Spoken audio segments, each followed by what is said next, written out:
Et oui, c'est bien connu. L'Irlande est un pays d'eau. Les lacs, les baies ou les tourbières couvrent en effet de grandes étendues. Et l'eau suinte à la surface à travers des milliers de sources et de puits. En Irlande, le terme générique, utilisé pour tout ce qui est source ou puits, c'est « the well ». Qu'il soit naturel ou aménagé, et quelle que soit sa forme. Une large mare aux eaux immobiles, une fontaine naturelle, une résurgence au bord de mer ou même le goutte à goutte d'une fissure dans la roche. Parmi toutes ces sources, on en dénombre plus de 3000 qui seraient des sources sacrées, des lieux de recueillement. La plupart d'entre elles ne sont plus gardées par des arbres, qui ont été abattus par les colons qui n'avaient aucun respect pour les traditions irlandaises. Ces sources d'eau sacrée, appelées en anglais « holy wells », sont une des caractéristiques les plus anciennes de la culture irlandaise, et peut-être une des moins connues à l'étranger. Cette tradition est encore bien vivante sur l'île d'Émeraude. Elle était aussi en France, comme au sein de toutes les nations celtes d'Europe. Cette tradition se partage même avec d'autres civilisations, issues de notre vivier indo-européen. Malheureusement, cette tradition et les croyances qui l'accompagnent sont en France, pour la majeure partie, une tradition qui s'est éteinte. Même si certains puits et sources sont encore connus de nos jours. D'ailleurs, une tradition qui ne demande qu'à revivre. Les sources d'eau, les puits, étaient donc sacrés pour nos ancêtres celtes, qui, eux-mêmes, tenaient cette tradition des peuples qui les ont précédés, une origine qui remonte à l'âge de la pierre, certainement.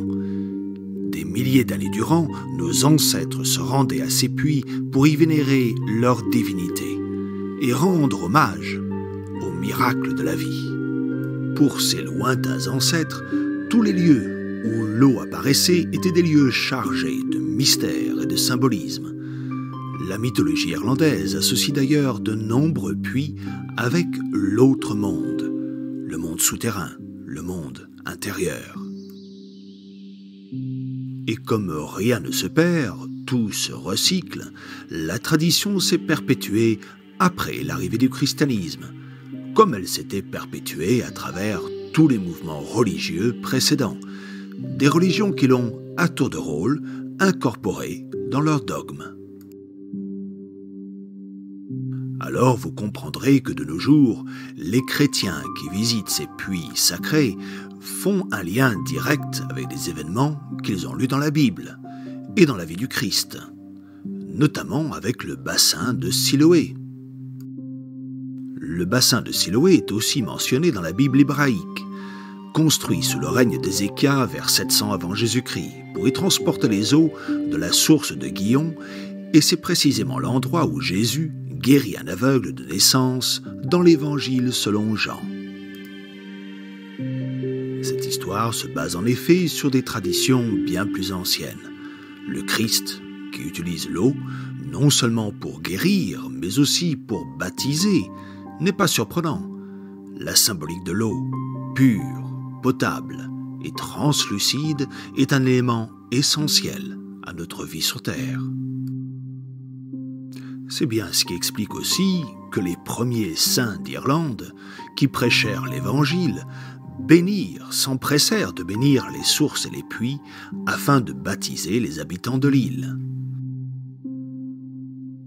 On sait aussi que de nombreuses églises ont été construites à côté d'un puits ou par-dessus, comme la célèbre cathédrale Saint-Patrick de Dublin, où notre saint patron lui-même aurait utilisé l'eau du puits pour baptiser les païens de la région.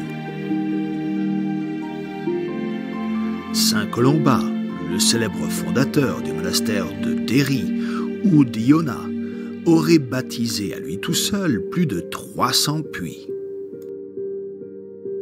Et que ce soit dans la tradition païenne ou dans la tradition chrétienne, à l'image de la guérison miraculeuse d'un aveugle par Jésus, on attribue de nombreux pouvoirs de guérison aux puits irlandais.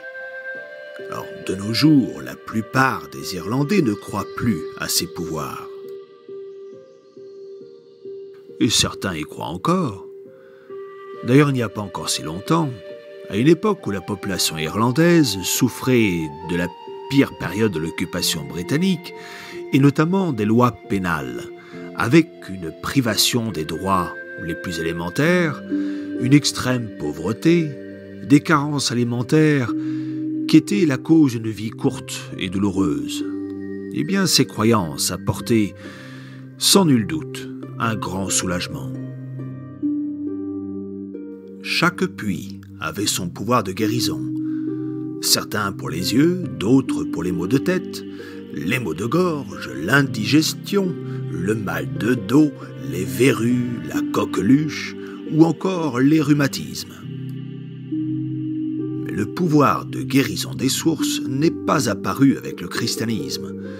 Il existait déjà chez les païens. Les sources de la Seine, pour reprendre un exemple en France, le plus connu des historiens et des archéologues français, était pour la nation gauloise des Sécanes le lieu principal de culte. Un culte dédié à Sécana. C'était d'ailleurs la déesse de la Seine, de la rivière Seine, qui abreuvait les terres, les bêtes et les hommes, de sa source et jusqu'à la mer.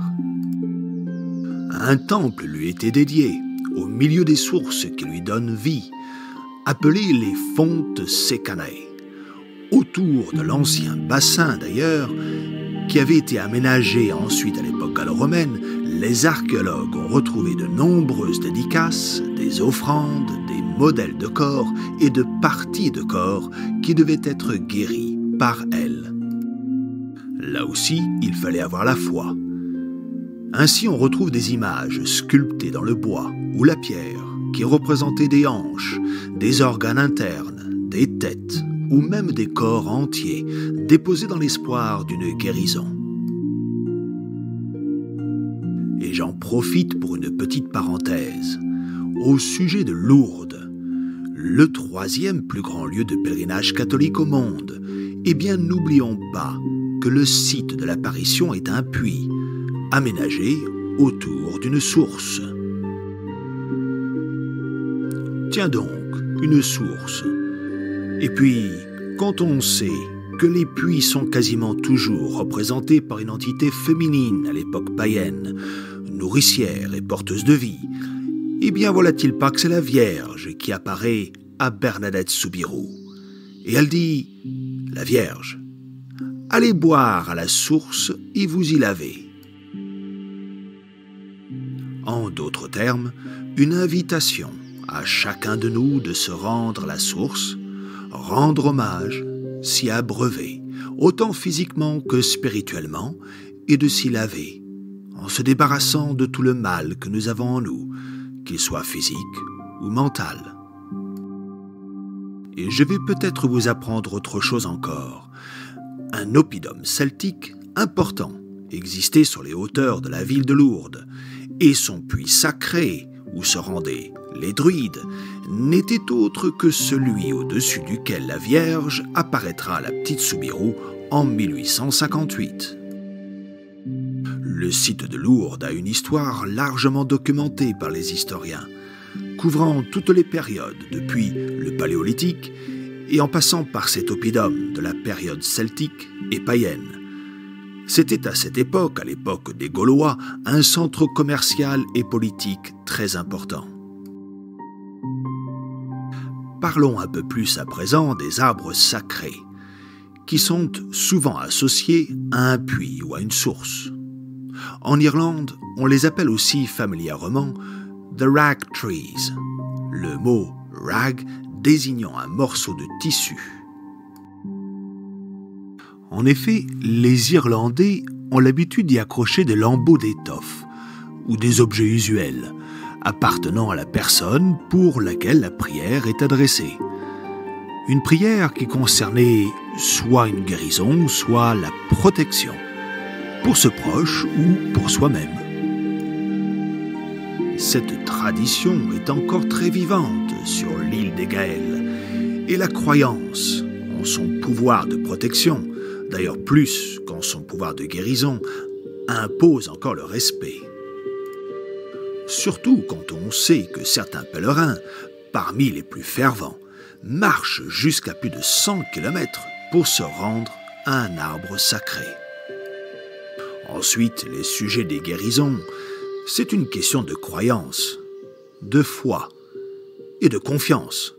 On commence d'ailleurs à bien connaître l'incroyable pouvoir de l'esprit sur le corps ou de la suggestion, comme avec le fameux effet placebo, avec des résultats qui continuent de surprendre le corps médical.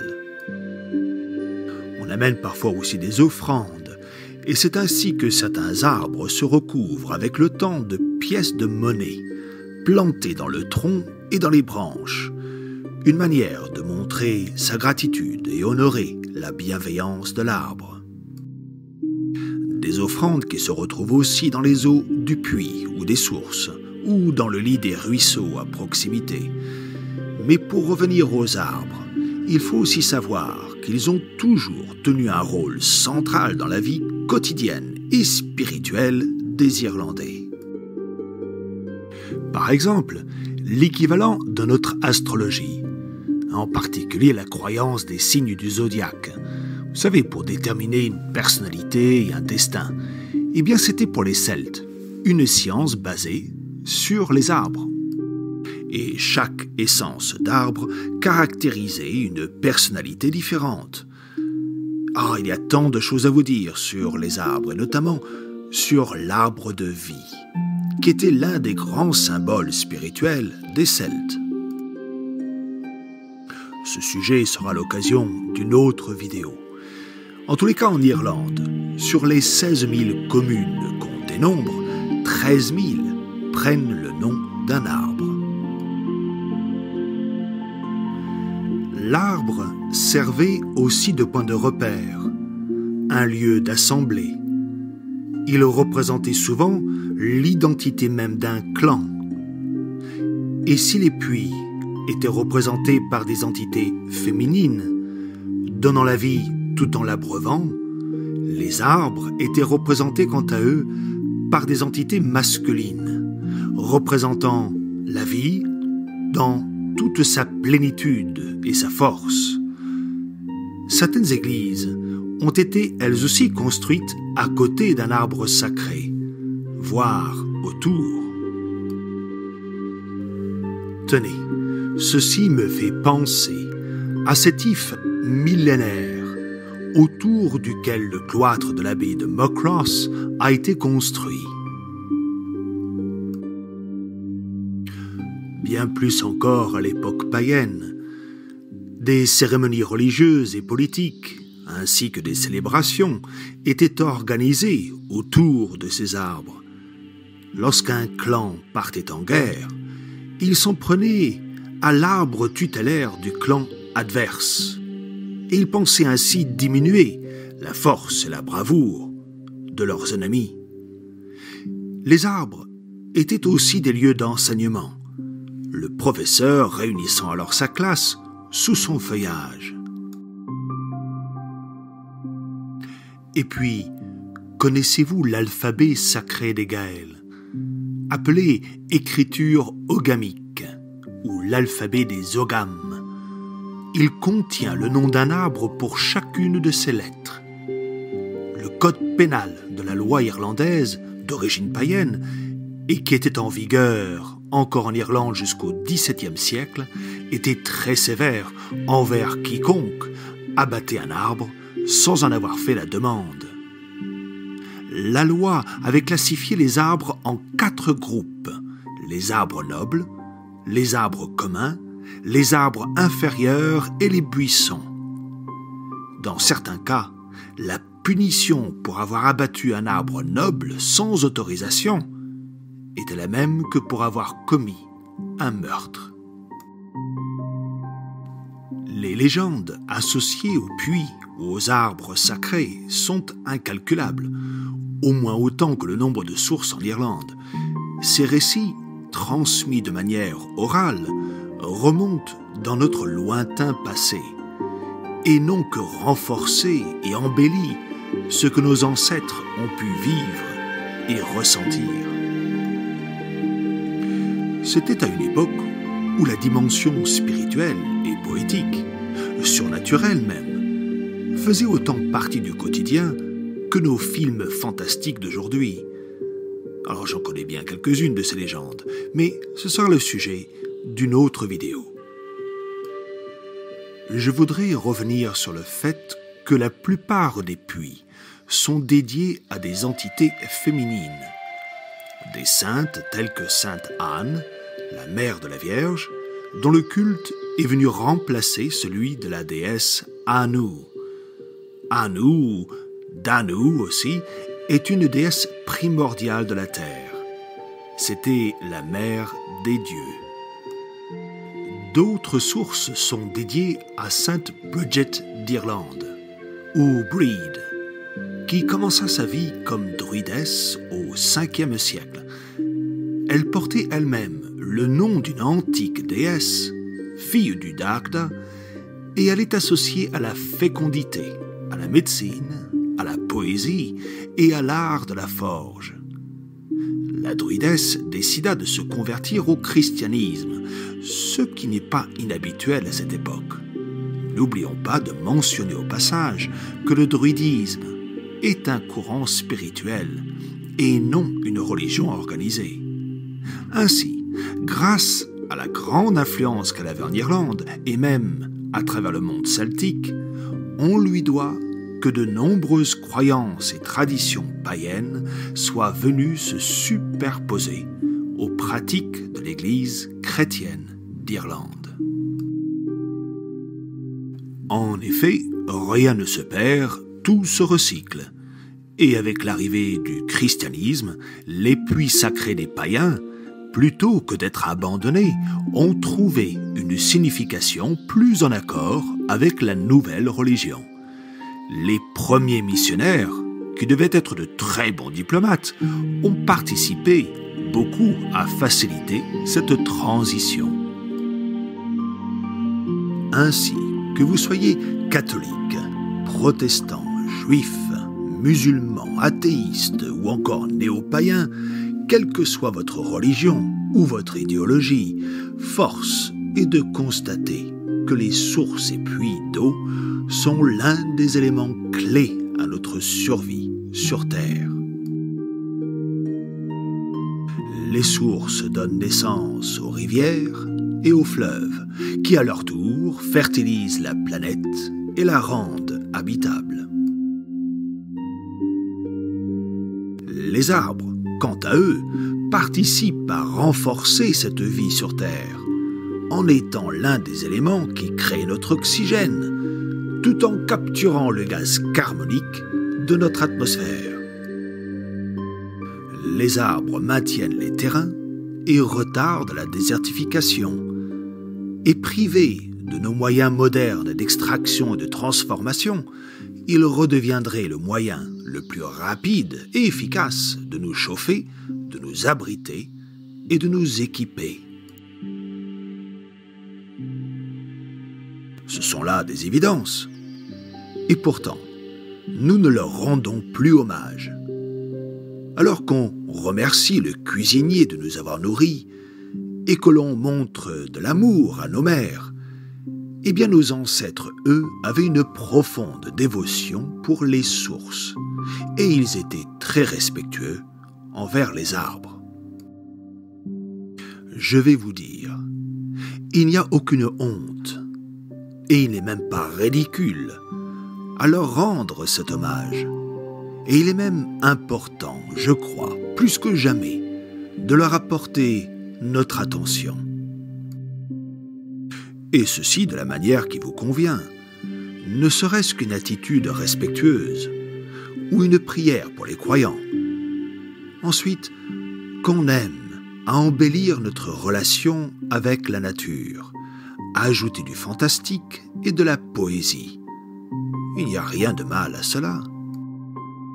J'irais même jusqu'à dire que c'est une nourriture pour l'esprit.